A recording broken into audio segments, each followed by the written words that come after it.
Hi guys, Bobby and Ruth here from the Movement Clinic. On today's video we're going to speak about hamstring and hamstring injuries. So I suppose we look at types of hamstring injuries. There's lots of different ways you can get hamstring injuries. We maybe classify them into two main types or two main injuries. One being your overuse injury, which is kind of something that's been niggling for a while, and might be in your recreational athlete, your footballer, or else you've got that hamstring injury where you're playing a match on Sunday, you go for a ball and you feel your hamstring tighten up, or you feel sharp pain. Or for a runner, they might be maybe trying to increase their pace or their distance, and again they feel that hamstring tighten up in that specific point in time. So that's more of an acute run rather than a kind of an overuse one. So we're going to talk about the two of them. Firstly, I just want to kind of say, when you are talking about hamstring injuries and coming into the clinic, that you have to look at not just the hamstring. So we would always look at the lower back and the hips and the pelvis area, and of course clear your knee as well.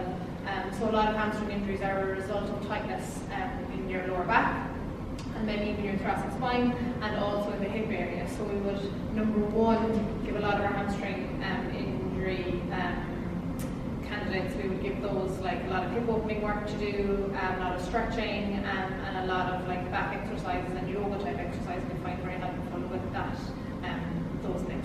And then we progress them on to certain rehab exercises that Bobby's going to talk about. So the exercises that Bobby's going to talk about can be kind of done by everybody.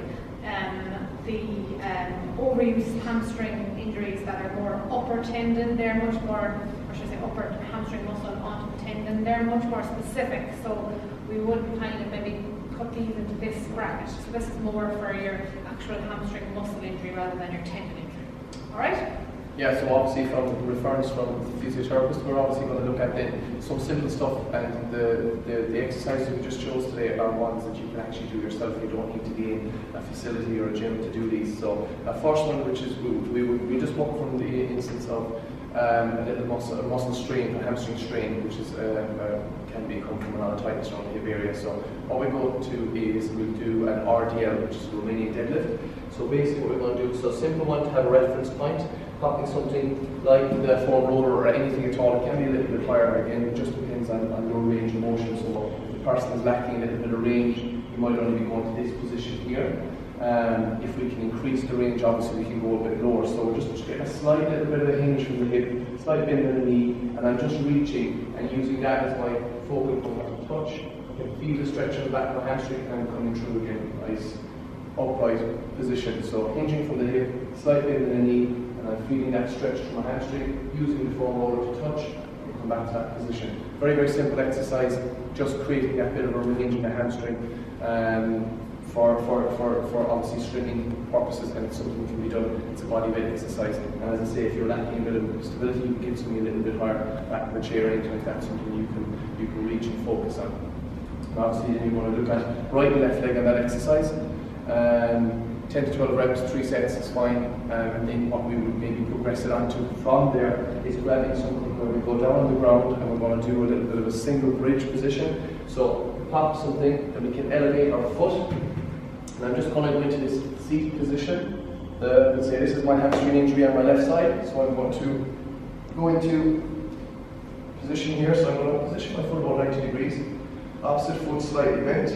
But I'm going to draw my weight onto my injured side, and we're going to elevate and push up through the glute and squeeze at the top and back down. I can really feel that in the hamstring. If that is a little bit too much, you might have to regress back to maybe doing a little bit more in the foam roller. But from there, nice position, abs are tight, get that lower spine nice and locked into the ground. You're feeling that activation to the hamstring, you're pushing up. And really, really important here, I'm supporting myself here at the moment with my right foot as well, and squeezing the glute as hard as I can. And that's really important, just have that support of that opposite foot. Obviously when you get better, you can lessen the support on that right side and load that left side a little bit more. Very, very simple exercise. You can raise that a little bit more, so you can get a little bit more height and a little bit more range into the hamstring.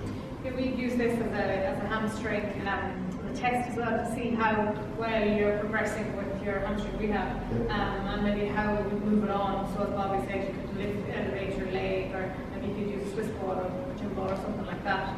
Just go back to your RDL as well. Like I actually find that's a really hard exercise to teach people. They really find it really hard, difficult to get that movement right. They tend to lock out their knees, they tend to round their backs. So I suppose the two things that we would see is like an upright back, so you'll lock in your back, lock your chest, as you see Bobby do there, and a slight bend in your knee. And you're bending from your hip, not your back. So that's how you lock out your back. So it is a quite difficult exercise to, I suppose, to perfect, and I find it difficult to teach some people, but it's very beneficial. Yeah, and as I say, like we were saying, you have the foam roller, the first one, and then you have your bridge position on the second one. And the RDL, as I say, when we're coaching an RDL in the gym, it is a very, very difficult exercise. People always tend to round. They can't. It's like we say, lifting weights or doing a movement like that is a skill, so it takes time to develop.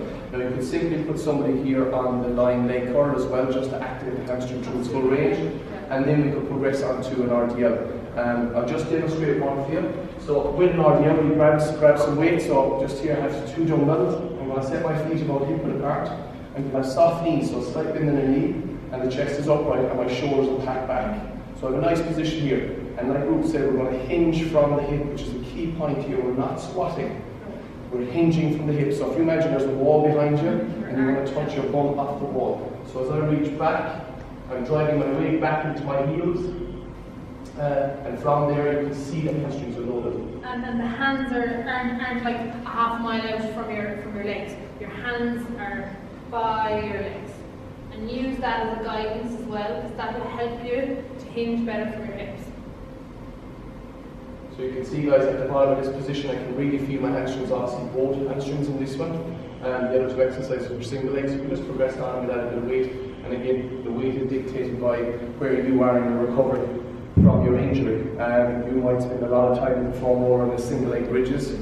You can also use the TRX as well if you have access to one of them for a single leg stuff.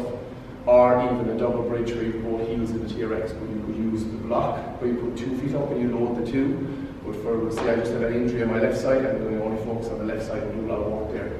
And then you can progress on to the RDL if you're struggling with that. And you're in a gym, come to the gym facility, use something like a lying leg curl, which we have here. And we would look at that as well, because we find that very, very good rehab. Yeah, I mean, it's probably good for the kind of footballing type of injuries where like you have a specific range where you're weak in, and you can work through it very well on your leg curl machine. I suppose it's not a very functional machine, but you can really specifically work through that range that might be where you're weak. So, because we usually see that you're not weak throughout your whole hamstring range, you're weaker in one part of it. So that's a really good machine to work on for that specific reason.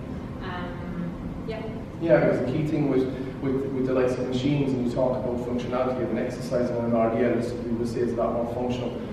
With the machine, at least we can put that client into that stable environment, that they can feel their hamstring and walk through that and get that good mind connection with their hamstring, and it can start the rehab process. If we can build stability there, obviously they're going to be a lot more stable and a lot more secure.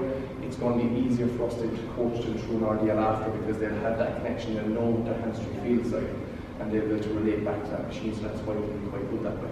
But the most important thing, I suppose, is these injuries that are coming, and a lot of them are from field sports, and we probably would see a lot of footballers, for instance, with tight hamstrings. There are a lot of tight hamstrings, tight hip flexors, a lot of area around the hip.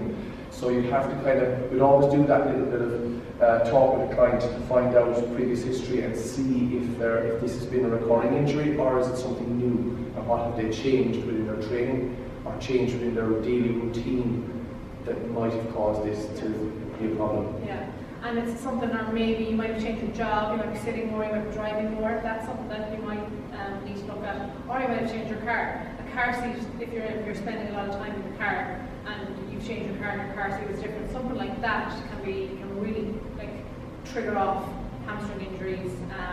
That especially that kind of one where it's a lot of tightness around your hip, tightness into your hamstring. So yeah, it's really important that you're going to look around it, so it's not just a hamstring injury that you come in with. Yeah, and the first time hamstring injury is always the easiest to rehab. It's the ones that reoccur, they're the ones that are the hardest ones, because they're usually coming from somewhere else. So it's usually multifaceted, which makes that a little bit harder, I suppose, to get to that one. And a lot of thing as well with people who do a lot of running, especially road running, they would find if they get a hamstring injury, and we see it quite a lot, is because somebody has increased their distance they're running dramatically. Yeah. And remember, your body has to get accustomed and trained to that distance. And just lately, I've heard a good few people just moving away from the hamstring down to the calf, pulling their calf time and time again running. So what you have to look at there, so if you have that recurring injury, you have to start to think, okay, it's not just go to the physio and get this pain to go away. You actually need to think about rehabbing it, do it properly over a longer period of time. And as I say, if you are running and your body's accustomed to say 5k run and you increase that distance to 10 and 21 kilometers, let's say you do half marathon, you build yourself to that because you have to build your body to it. Just like when you come to the gym and you lift a weight, you obviously to be stronger, it takes time, you build it, your central nervous system adapts and your body adapts. Your body's an amazing thing in terms of adaptation through training, but you don't want to go from 0 to 100, increase that distance you're running so quickly. And as I say, with runners, that's what we find a lot of the times the problem. The Q&A for running injuries might be a good idea, so we might think about doing that because it's definitely something interesting. The one thing I'd say, and it's my last point, is that you've got to remember that you can't go to the physio and expect the physio to do the work for you. Like massage and just massage is not the answer. That is probably 30% of your rehab. So you've got to go to the physio for that, whatever it is, 40 minutes in your week, and for the rest of your 6 days, you got to be doing what they tell you to do, or what your rehab professional tells you to do, because if you don't, it's going to come back and you're not going to rehab it properly. So people that are continuously, I suppose, relying on this kind of, rope down, loosen out, all that, we're really trying to get away from that because it really isn't the answer. So you got to take autonomy for what is going on in your own body and help your own body to improve and to recover. And that's a really important point, because if you look at the definition of insanity, it's doing the same thing over and over again. So if you pull your hamstring and you do the same circular thing, you go to the physio, you quick rope down, go to masseuse, back on the road again, 3 months down the line, 3 weeks down the line, whatever period of time, you pull that hamstring again or you damage it again, remember you're doing the same thing, so something's got to change.